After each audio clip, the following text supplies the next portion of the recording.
नमस्कार, सुप्रभात। आज जिस मुद्दे पे मैं बात करने आया हूँ वो मुद्दा पत्रकारिता जगत में अब तक का मेरे द्वारा प्रस्तुत किए जाने वाले में सबसे गंभीर विषयों में से एक है। अभी बिहार में मनीष कश्यप जो पत्रकार हैं, सन ऑफ बिहार के नाम से प्रसिद्ध हैं, उन पे कार्रवाई हुई। बैंक खाते सील हो गए, उनका घर पे कुर्की जब्ती हुआ, पुलिस उनको उठा के ले गई और अभी उनका रिमांड जो है वो बढ़ा दिया गया है। एक तरह से वो अभी प्रशासन के कैद में है और कस्टडी में है। आरोप है सोशल मीडिया पर आपसी समन्वय दो राज्यों का बिगाड़ने का। आप उसे ऐसे भी समझ सकते हैं कि दो राज्यों के बीच एक तरह से दंगा फैल सकता था उस मुद्दे से। उसके बाद मनीष कश्यप जब अपनी गिरफ्तारी देने जाते हैं उससे पूर्व अपनी मां के साथ बैठकर वार्तालाप करना चाहते हैं अपने सोशल मीडिया पाठकों के साथ, और वो वार्तालाप करते हुए 3 अखबार की कॉपी दिखाते हैं, 4 अखबार की, प्रभात खबर, दैनिक जागरण, वहाँ शायद बिहार में प्रभात खबर नहीं है, हिंदुस्तान, दैनिक जागरण, भास्कर, इस तरह की 3 या 4 पेपर की प्रतियां उठाते हैं। उसमें हिंदुस्तान तो कन्फर्म हूँ मैं। और वो उठा के ये दिखाते हैं और कहते हैं कि इन अखबारों ने भी इस खबर को छापा है, इन पर कार्रवाई क्यों नहीं। तो और बड़ा उनका मनीष कश्यप के पक्ष में सोशल मीडिया पे चल भी रहा है, justice for Manish Kashyap, hashtag वगैरह वगैरह, लोग बोल भी रहे हैं। लेकिन इन सब के बीच जो एक बात लोग चिंतन नहीं करना चाहते हैं, किसी ने ये नहीं सोचा कि मनीष कश्यप पर ही कार्रवाई क्यों, अखबार मालिकों पर क्यों नहीं। मैं भी मनीष कश्यप का बड़ा फैन रहा हूँ, लेकिन इस मुद्दे में मैं मनीष कश्यप के साथ नहीं हूँ। क्यों नहीं हूँ ये भी बताता हूँ। आपने ये बोला कि नहीं नहीं मनीष कश्यप के साथ जो है वो बड़ा गलत हुआ है, अखबार वालों के साथ नहीं हुआ, उनके साथ हुआ है, ऐसा क्यों? तो आप सोचिए ऐसा क्यों, आखिर कोर्ट में तो ये पक्ष देना पड़ेगा। और मनीष कश्यप भी बोल रहे हैं ऐसा नहीं, तो आप बड़े पत्रकार हैं और उसके बाद आप ये प्रश्न करते हैं, ये ताज्जुब होता है कि आप पूछ रहे हैं कि ऐसा क्यों, जबकि इसका जवाब बड़ा ही सिंपल है। आपको पता है कि कोई भी अखबार का खबर 12 घंटा या 24 घंटा के बाद ही आता है। अच्छा, अखबारों की प्रतियां जो है वो भी लिमिटेड है, ठीक है, कि अखबार की जो प्रति है वो इतना बिकती है, वो एक गांव में गई तो ज़्यादा से ज़्यादा 4 घर के लोग उसको पढ़ पाएंगे, चलिए पूरा गांव पढ़ लेगा। लेकिन सोशल साइट ऐसा है जिस पे अगर आप किसी चीज़ को डालते हैं तो वो तुरंत फैलता है, करंट काम करता है। आप एक कल्पना करें कि आपके घर में पत्नी से लड़ाई हुई है और एक्शन रिएक्शन में आपने पत्नी को 2-3 झप्पड़ लगा भी दिया, जो गलत है, आप लगा दिया। सामाजिक दृष्टिकोण से भी गलत है, कानूनी दृष्टिकोण से भी गलत है। पत्नी है वो आपकी पारिवारिक है, वो सहती है, कुछ दिन खाना पीना आप दोनों का बंद रहता है, फिर चालू होता है। बाद में आपको 2 घंटे बाद ये एहसास होता है कि नहीं, हमको ऐसा नहीं करना चाहिए। अखबार का भी जो काम है वो ठीक इसी तरह से है। अखबार जब खबरों का संकलन करती हैं तो उनके पास काफ़ी समय होता है। आज की कोई घटना है तो पूरी 12 बजे तक रात उनके पास पड़ी हुई है, वो खबर का संकलन करते हैं, फिर सुबह वो प्रचार प्रसार करते हैं, तब तक बहुत मामला दब जाता है, शांत हो जाता है। या पाठक भी जब पढ़ते हैं तो बोलते हैं चलिए कोई बड़ी बात नहीं है, घटना घट गई, ऐसा नहीं होना चाहिए था। लेकिन आप कल्पना करें कि तमिलनाडु में अगर कुछ वैसा हो रहा था और आपने सोशल मीडिया पे तुरंत उसको डाला और मजदूरों का दिखा रहे हैं कि इधर मार हुआ है, इधर मार हुआ है, उनको काट दिया गया, तलवार लेके दौड़ाया जा रहा, और इसके प्रतिफल में अगर बिहार के लोग, कुछ जो तमिलनाडु के लोग यहाँ होंगे, चाहे वो किसी तरह ऑफिसर रैंक के ही हों, और बिहार के लोग उग्र होकर और उन पर कहते रुक, तुम हमारे लोगों को पीट रहे हो, अब तुम्हारे लोगों को हम बताते हैं, और इसका प्रतिफल क्या होता सोशल मीडिया साइट पे चलने के बाद। तो पहली चीज़ तो ये हो गई। दूसरी चीज़, मैं अखबार पे आना चाहता हूँ। किसी चीज़ का भी कहा गया है कि सही समय पर किसी चीज़ को प्रचारित प्रसारित करना। चाहे भी आप देख रहे होंगे झारखंड में कल से ये फेसबुक पर चल रहा है, जो अपने अखबार के रिपोर्टर हैं उनके द्वारा फेसबुक पे डाला जा रहा है, कि मैं आंकड़ा भी लेके बैठा हूँ, ऐसा नहीं कि कोई बात मैं हवा में कर दे रहा हूँ।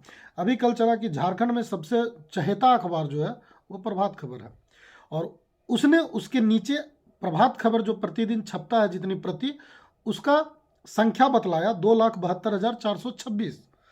यानी पूरे झारखंड में प्रभात खबर छपता ही है 2,72,426, और उसने तुलना किया हिंदुस्तान और दैनिक जागरण अखबार से।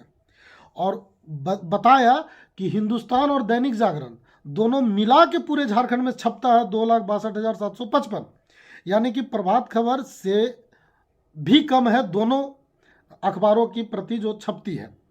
अब आप कल्पना कीजिए कि चतरा के सांसद को जितना वोट मिला है, तीनों अखबार मिला दीजिए तो चतरा के वोटर का संख्या भी नहीं है अखबारों की संख्या का, यानी कितना घट गया है अखबार का बिक्री का, कितना क्रेज जो था वो कितना घट गया है। ये उनके लिए बड़प्पन की बात है कि उनका दैनिक जागरण, हिंदुस्तान जैसे होता नहीं है कि 5 लड़का है स्कूल में, और एक कहावत भी था, अंधरा में काना राजा, सब अगर अंधे हैं तो काने ना रास्ता दिखाएगा। ठीक है, तो उसी तरह से क्या है कि उनके लिए गर्व की बात है कि बाकी लोग का 5-5 को बिक रहा है तो उनका 7 को बिक रहा है, तो ये उनके लिए गर्व। बाकी इनका 9 ठो बिक रहा है और दोनों का मिला के 6 को बिक रहा है, तो ये उनके लिए गर्व की बात है। लेकिन अफसोस की बात क्या है कि सोचिए कि प्रभात खबर पूरे झारखंड की, मैं आबादी का तो बात ही नहीं कर रहा हूँ, मैं वोटर की बात कर रहा हूँ, जो 18 साल से ऊपर हैं, जिनका वोटर बना हुआ है। आप कल्पना कीजिए कि चतरा के सांसद जो हैं उनका टोटल मत जो है वो इन तीनों नहीं, अब सारे दैनिक भास्कर का तो जिक्र भी नहीं है, यानी वो सोच लीजिए कितना कम होगा। 2,72,426 प्रभात खबर पूरे झारखंड में छपता है, और 2,62,755 में हिंदुस्तान और दैनिक जागरण है। ये मैं नहीं कहता, आप प्रभात खबर के जितने भी रिपोर्टर हैं उनका फेसबुक भी उठा के देख लो, वहाँ पे आपको आंकड़ा मिल जाएगा। यानी चतरा सांसद को जितना कुल मत प्राप्त हुआ है, ये तीनों, चारों, पांचों अखबार मिला के उतना प्रति भी नहीं छपता है। अब पूरे झारखंड में इनके न्यूज का क्या असर पड़ेगा ये आप समझ सकते हैं। ठीक है, प्रशासनिक अधिकारी लेते हैं तो कार्रवाई होती है, प्रशासन तक मुद्दा पहुंचता है, जन मुद्दा पर समाधान होता है, लेकिन जन बदलाव अब अखबारों के माध्यम से होना काफ़ी मुश्किल हो गया। अखबार, कवि, अखबार, लेखक, इनका मेन कारण था जन बदलाव, जनता जो है इनके मुद्दों से जागृत हो, लेकिन अब ये जनता तक पहुंच ही नहीं रही है। अब ये ऑफिस रह गया है। आपको पता है कि पूरे झारखंड में इतने तो ऑफिस होंगे, एनजीओ होंगे, ठीक है, सबों की संख्या, मतलब प्राइवेट स्कूल होंगे, तो यानी प्रत्येक स्कूलों के टेबल, यानी प्राइवेट संस्थान और सरकारी संस्थान के टेबल तक ये अखबार नहीं पहुंच रहे। आप एक आरटीआई के तहत, आप राइट टू इन्फॉर्मेशन के तहत एक सूचना मान लें कि टोटल प्राइवेट संस्थान और सरकारी संस्थान के कितने कार्यालय हैं, तो मेरा जहाँ तक उम्मीद है, मुझे लगता है कि 5 लाख से ऊपर होंगे झारखंड में टोटल कार्यालय। ठीक है, जितने प्राइवेट स्कूल, और जो अनरजिस्टर्ड है उसका तो बात ही नहीं करें। अब उन टेबल तक ये अखबार की प्रतियां नहीं पहुंचती, तो इनसे बहुत बड़ा जन आक्रोश भड़कने वाला नहीं था, लेकिन मनीष कश्यप के जो सोशल साइट है वो घर घर पहुंच जाता है। आप घर में सोए, आपके पॉकेट में वो घुस जा रहा है। ठीक है, और उससे जन बदलाव हो सकता था। दूसरी बात, मैं दूसरे अखबार का विरोध कर दूं, आज मैंने जब सुबह खोला तो एक दैनिक जागरण का भी एक आंकड़ा आया है, और वो लिखता है कि झारखंड में नंबर 1 दैनिक जागरण, यानी झूठ भी परोसा जा रहा है।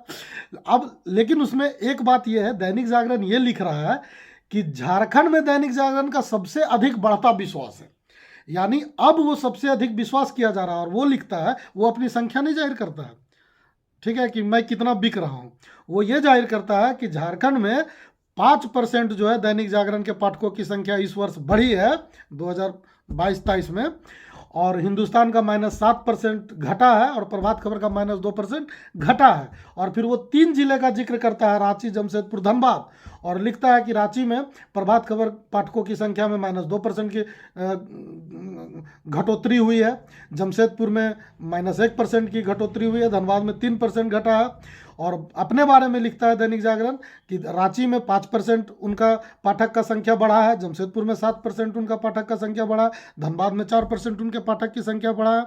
और हिंदुस्तान के बारे में लिखता है कि रांची में 6%, टोटल उनका पूरे राज्य में 7% पाठक की संख्या घटी है, जिसमें रांची में -6%, जमशेदपुर में -9% और धनबाद में -9%। अब आप कल्पना करें, और भास्कर आदि अखबारों का जिक्र ही नहीं, और कुछ अखबार तो ऐसे हैं जो बस पूरे राज्य में एक ही प्रति छपते हैं, और उसके पत्रकार भी पूरे जिले में। लेकिन सोशल साइट ऐसा है जो किसी भी मुद्दा को तुरंत आग भड़का सकता है और उसका रिएक्शन दिला सकता है। तो मनीष कश्यप पे जो कार्रवाई हुई है उसका मुख्य कारण है सोशल साइट पे, और बिना सोचे समझे और तुरंत किसी चीज़ को डाल देना। तो ये कार्रवाई उनके लिए, कार्रवाई पर किसी तरह का कोई गलत इल्ज़ाम नहीं होना चाहिए, या प्रशासन पर। ये कार्रवाई बिल्कुल सही हुई है, उचित हुई है। मैं जब शुरू पत्रकार बना था तो मुझे भी ये रेस होता था कि सबसे पहले खबर मैं प्रकाशित करूं, और उस बीच मेरा भी ये था, मैं खबरों के संकलन पर ये ध्यान नहीं रख पाता था। अभी आप घटना लें, हमारे यहाँ परसोनी में एक घटना घटती है, आप कभी हिंदू मुस्लिम राइट के बारे में, तो वहाँ पे पत्रकार क्या करते हैं कि जो लाठी चल रहा है तो उसको सोशल मीडिया पर डाल देते हैं, ये देखिए लाठी शुरू हुआ। जबकि जब आप पत्रकारिता पढ़ेंगे तो प्रशासन, पत्रकार सबों का कार्य है कि ऐसी घटनाओं को रोकना। वहाँ लाठी चल रही है, लेकिन आपको ये लिखना है कि दंगा लगभग शांत कर दिया गया है, ताकि आसपास के लोग जब आपका खबर पढ़े तो वो उग्र होकर वहां दौड़ के नहीं आ जाए। नहीं तो कुछ मुस्लिम भी आ जाएंगे, कुछ हिंदू भी आ जाएंगे, और वो तो और उग्र। तो आप तो आग में घी डालने का काम कर रहे हैं। आपको प्रशासन का क्या कार्य है? दंगा को शांत करना। बुद्धिजीवी वर्ग का क्या कार्य है? दंगा को शांत करना। तो पत्रकार किस में है? बुद्धिजीवी वर्ग में है या मूर्ख वर्ग में है? तो पत्रकार का कार्य है उस दंगा को शांत करना, ना कि उसमें घी डालना। आपको ये लिखना है, नहीं नहीं काबू पा ली। आपको झूठ ही लिखना है, मैं स्वयं कहता हूँ आपको झूठ ही लिखना है, लेकिन ये लिखना है कि दंगा शांत कर दिया गया है, दंगा पर काबू पा लिया गया प्रशासन।